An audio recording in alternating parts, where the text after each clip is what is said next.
right now on 5 on Your Side at 10. Tonight, a South City bar back open for business. The owner out of jail after an unusual run-in with police. Oh, it's been an emotional roller coaster. Tonight, the outpouring of support and the demand for answers. Starbucks stick-up. One would-be robber left bloodied and bruised. How victims fought back and foiled their attempt. Weather whiplash. From cold to way above average temperatures when the milder air brings rain back to the bi-state region.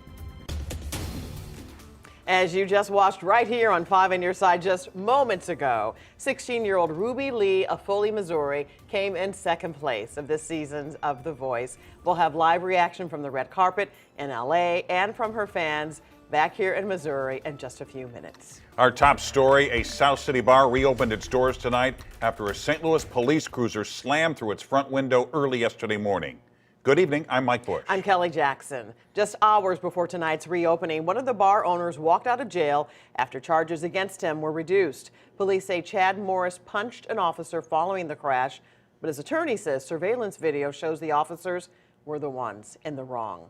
Laura Barcheski is live from police headquarters, where there are still many questions on what actually happened. Laura. Yes, Mike and Kelly, we still really don't have many answers from police, and the bar owners say this was really scary for them. Their friends, however, have been very supportive, and tonight they supported them in the best way they knew how, which meant opening the bar, damages and all. It all started early Monday morning when James Pence was shaken out of bed. He and his husband Chad Morris live above their bar, Bar PM in South City. Surveillance video shows a St. Louis police vehicle crashing into the front of the bar. I was loud, I was very vocal, but I never did anything to make any officer feel like I was trying to harm them or anything. I wanted to know why there was a police vehicle sitting in my building. Pence was briefly detained by officers at the very tense scene, but Morris was arrested, charged with multiple felonies, including assaulting a police officer and held without bond. Those charges have since been reduced, and he walked out of jail Tuesday afternoon. Hours later, he spoke to a crowd at the bar. I just want to say thank you all for your support and for letting me get to spend my husband's birthday with you. So thank you guys. Morris walked away from the incident with multiple injuries. Their attorney says unreleased video shows the bar owners weren't the ones in the wrong here and were trying to get answers. The video shows him being dragged to a car with his clothes ripped off of him. He's stunned, and then they body slam him into the hood of a car, and then they don't secure him. They throw him onto the floor of the back of a police wagon and drive off. Alderwoman Ann Schweitzer says she's been pressing the department for answers. Yeah, I've managed to talk with Chief Tracy multiple times. I think they've been very responsive to me, and I know they're investigating what happened, and I hope that it comes to a speedy resolution. And all while this is happening, the community is rallying around them, more than 100 people showing up at the bar on a Tuesday. It was amazing to see everybody come together, and I mean, it was crisis mode. We had to do something, and we had to do it now. And these guys do so much for the community.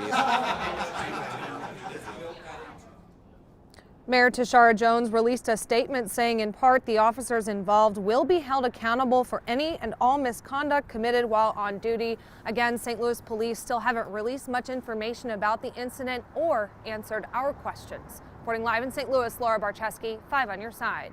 Developing right now, crews still working to clean up a fiery crash on eastbound 70 in St. Charles County. This is a live look at the backup at Bryan Road, where traffic has been at a standstill for several hours. This is video from earlier. The crash happened around 6:30 near Highway K. At least 2 tractor trailers and a car were involved.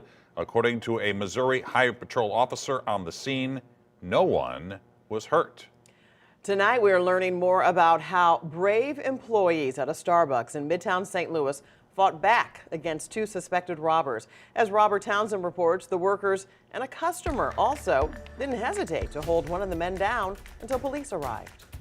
People in this Midtown area are still talking about the bizarre robbery 2 guys tried to pull off at this Starbucks with a fake gun. I think it's super crazy. According to court papers, in mid-afternoon Sunday, Joshua No of Potosi and Marquise Porter Doyle of St. Louis barged inside the business on South Grand and announced a robbery. Police say the 2 men were armed with what appeared to be handguns, told 7 employees and a customer to get on the floor. started frisking people and demanded their valuables. No and Porter Doyle also ordered the Starbucks workers to open a cash register and safe, but the employees were unable to do so. Police say that's when No hit an employee in the head with a weapon, only for it to break into pieces. When the workers and customers saw that it was a fake gun, they immediately grabbed No and foiled the attempted robbery. The employees weren't hurt, but you can see in No's mugshot when police arrested him, his face and forehead were bloody. Do you think they really thought they could rob the place? Yeah, but I don't think it was a good idea. When you look at their mugshots, what do you think? It's interesting. It's just not, it just wasn't the smartest idea on their part. The brave people inside held No down until officers got here. Porter Doyle took off running after the botched robbery, but police eventually caught him. As of right now, both suspects are still in jail. Robert Townsend, 5 on your side. Just minutes ago, a disappointing loss for the teen yodeling sensation from a small Missouri town. Ruby Leigh came in just short of winning this season of The Voice, coming in second place. The 16-year-old was the youngest singer in the competition. We have live team coverage from Missouri to California. 5 on your side's Tracy Henson is in Marthasville, where fans gathered for a watch party. But let's start with NBC's Jennifer Bjorklund, who joins us now from Universal Studios in Hollywood. Oh, so close, Jennifer. So close, Mike. Kelly, such a disappointment for all of the Ruby fans, and I know there are many that are watching tonight. She was standing there with Huntley. They were down to the wire, and I just wonder how close that vote was, because she showed so much poise, so much diversity in her sound for a 16-year-old artist getting up there on a national stage. She started with yodeling, a classic in the blind auditions. She sang Dolly Parton, she sang Linda Ronstadt, she sang Elvis Presley, and tonight with Reba, she sang Rockin' Around the Christmas Tree, which was a Brenda Lee song, by the way. Brenda Lee recorded that when she was just 13 years old with, a similar mature voice for her age. So Ruby Leigh had a great run at this show and a great career ahead of her. She said, yesterday when we spoke with her last, she said, the thing about it is, all of us, all 5 of us that made the finals